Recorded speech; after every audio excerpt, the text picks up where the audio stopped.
안녕하세요. 글로벌 리스크를 실시간으로 중계해드리는 글로벌 리스크 책의 조이준이라고 합니다. 오늘은 조금 부드러운 이야기도 시작해 볼 텐데요. 사실 부드러운 이야기라고 하지만 슬픈 이야기도 합니다. 수많은 사람들이 사기를 당한 이야기니까요. 첫 번째 소식은 나이지리아에서 암호화폐 사기 조직이 적발돼서 792명이 체포됐다고 합니다. 무슨 나이지리아에서 체포된 얘기를 우리한테 할까라고 하지만 이 얘기를 들어보면 이 나이지리아에서 잡힌 사람 중에 150명이 중국인이라고 해요. 사실은 이게 우리에게도 굉장히 관련 있는 일일 수 있습니다. 우리가 늘 중국인 암호화폐 사기 조직이나 돼지도살이라고 하죠. 로맨스 스캠이라고도 하고요. 그렇게 해서 암호화폐로 돈을 바꿔서 돈을 사실상 훔쳐가는 그런 일이 많은데요. 이 나이지리아가 생각보다 그런데 중심지였던 겁니다. 기사를 한번 살펴보겠습니다. 나이지리아 경제 및 금융범죄위원회는 지난 10일입니다. 라고스에 위치한 빅 리프 빌딩을 급습해 792명의 용의자를 체포했습니다. 그러니까 사기 조직들이 아예 빌딩 하나를 거의 채우고 있었던 거예요. 이들은 소셜미디어와 메시지 플랫폼을 통해 피해자들과 접촉한 뒤 가짜 암호화폐 투자와 로맨스 사기를 벌인 혐의를 받고 있습니다. 이번 사건은 나이지리아에서 운영되는 사기 조직이 국제범죄 네트워크와 연결되어 있다는 점에서 주목을 받고 있는데요. 체포된 인원 중 148명은 중국이고 40명은 필리핀인으로 밝혀졌습니다. 이들은 국제범죄 조직의 일원으로 활동하면서 사기를 주도한 것으로 확인됐는데요. 이 빌딩에 운영된 조직은 왓츠앱과 인스타그램 같은 소셜미디어와 메시지 플랫폼을 통해 피해자들과 접촉했다고 설명했습니다. 제가 얼마 전에도 참 가슴 아픈 얘기를 들었는데요. 저희 아내와 가까운 사람이 라인을 통해서 알게 된 일본에 있다는 중국인에게 투자를 도와주겠다는 말을 듣고 암호화폐로 수억 원을 송금했다가 사기당한 일이 있었다고 합니다. 제가 그 얘기를 듣고 얼마나 마음이 아팠는지 모르는데요. 그런 일이 사실은 일본에 있는 것도 아니고 나이지리아에서 한국을 노리고 있을 수도 있는 겁니다. 나이지리아 공범들은요, 주로 피해자를 온라인에서 찾아 신뢰를 쌓는 역할을 맡았고요. 외국인 공범은 피해자들로부터 실제 자금을 이체받는 실행 단계의 역할을 담당했다고 합니다. 이 사건은요, 나이지리아를 기반으로 한 사이버 범죄가 국제적으로 확장되고 체계적으로 운영되고 있다는 걸 보여주는데요. 우리 사법당국도 나이지리아나 이런 우리가 생각하지 못한 곳에서 오는 위협들에 대해서 잘 대응할 수 있어야 할 것으로 생각됩니다. 다음 소식은요. FCA라고 하죠. 영국 금융감독청, 그러니까 우리로 금융감독원 같은 곳인데요. 영국의 FCA에서 암호화폐를 이용해 투자금을 모으는 공모 방식을 금지하는 규제를 새로 만들겠다고 발표했습니다. 제가 어제 활성화 정책과 규제가 따로 떨어진 것이 아닌 동시에 진행되고 있다는 것을 강조했는데요. 이게 전형적인 사례입니다. 영국 금융감독청이 암호화폐를 이용해서 투자금을 모으는 공모 방식을 금지하도록 한 것은 이 투자자들을 보호하고 시장을 더 투명하게 만들기 위한 것이지만 미등록된 암호화폐 기업들이 영국에서 활동하는 것을 막겠다는 의도가 담겨져 있다고 합니다.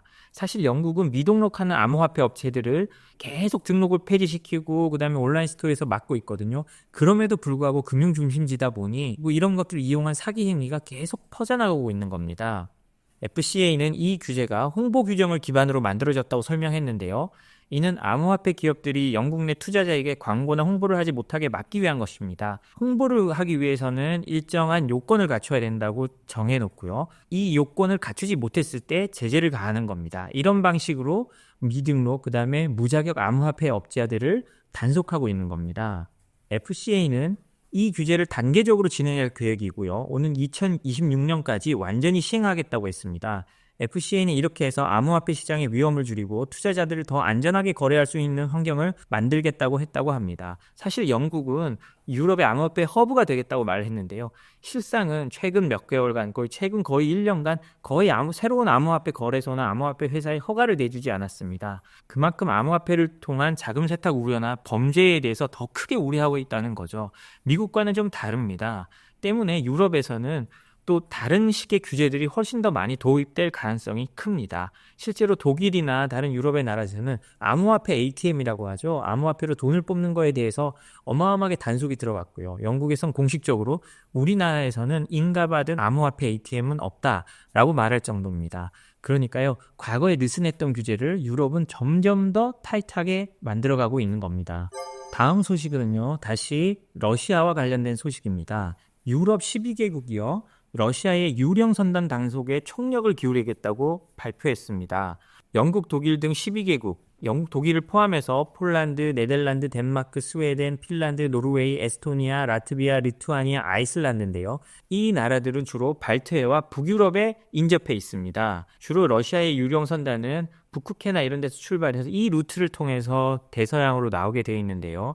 이 유령 선단을 단속하겠다는 겁니다. 공해상에서는 선박의 자유가 보장되어 있습니다. 그럼에도 불구하고 요나스 가르 스텔의 노르웨이 총리는 의심할 권리를 행사해 검문을 진행하겠다고 했습니다.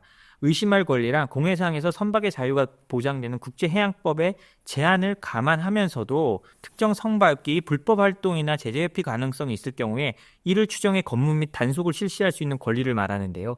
사실 이거를 쓰면 러시아의 유령 선단이나 러시아 쪽 배들과 무력 충돌의 가능성도 있습니다. 무력 충돌을 한다고 일반 민간 선박이 총을 쏘지는 않겠지만요. 서로 충돌을 한다든지 격렬한 충돌 속에서 우리가 생각하지 못한 사고가 발생할 수도 있거든요. 그럼에도 불구하고 유럽 국가들이 이를 단속하겠다는 것은 러시아의 돈줄을 끊겠다는 강력한 의지의 표현으로 볼 수 있습니다. 어떤 것을 단속하느냐? 아까 말했듯이 유령 선단은요. 선박이 무보험 선박을 말하는 겁니다. 왜냐하면 지금 선박에 보험을 제공해 줄 수 있는 건 거의 서방 보험사들밖에 없거든요. 근데 서방 보험사들이 러시아 선박에 보험을 제공해 주지 않기로 했습니다. 그럼 무보험 선박이 또 다니면 각국이 또 단속을 하거든요. 보험 없이 다니다 사고 나면 큰일 나니까요. 이런 것들이 연결되어 있어서 단속한다는 건데요. 앞으로 이 단속이 어떻게 되고 그다음에 러시아와 유럽의 관계를 어떻게 또 변화시킬지 한번 살펴봐야 될 것 같습니다. 마지막으로 또 러시아 소식입니다. 러시아 의류업체가 서방 제재를 피해 동남아로 공장을 옮기고 있다는 건데요. 이게 단순히 제재를 피하는 것도 있지만 지금 러시아가 우크라이나 전쟁으로 젊은 사람들이 사실상 갈려나가다시피 해서 죽어나가니까요. 인력 부족이 점점 더 심화되고 있습니다. 이것 때문에 러시아 내에서 공장을 돌리기가 어려운 지경까지 간 겁니다. 러시아 최대 의류 업체인 글로리아 진스는 생산 비용 절감과 원자재 수급 문제를 해결하기 위해 일부 생산 시설을 폐쇄하고 방글라데시, 베트남, 우즈베키스탄으로 생산 거점을 이전할 계획이라고 합니다. 인력 부족하고 품질 저하, 국제 제재로 인한 공장의 부품 수급 문제 이런 것들 때문에 힘들다고 하는데요. 그렇다고 중국으로 옮길 수는 없다고 합니다. 중국이 인건비가 높아져서 동남아에 비해서 경쟁력이 떨어진다고 하네요. 글로리아 진스는 현재 러시아에 18개 공장을 운영하고 있는데요. 생산시설 이전에 대한 구체적인 공식 입장은 밝히지 않고 있습니다.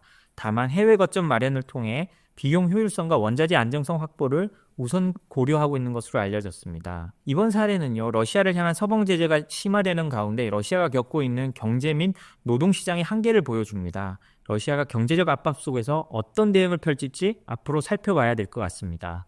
오늘 준비한 소식은 여기까지입니다.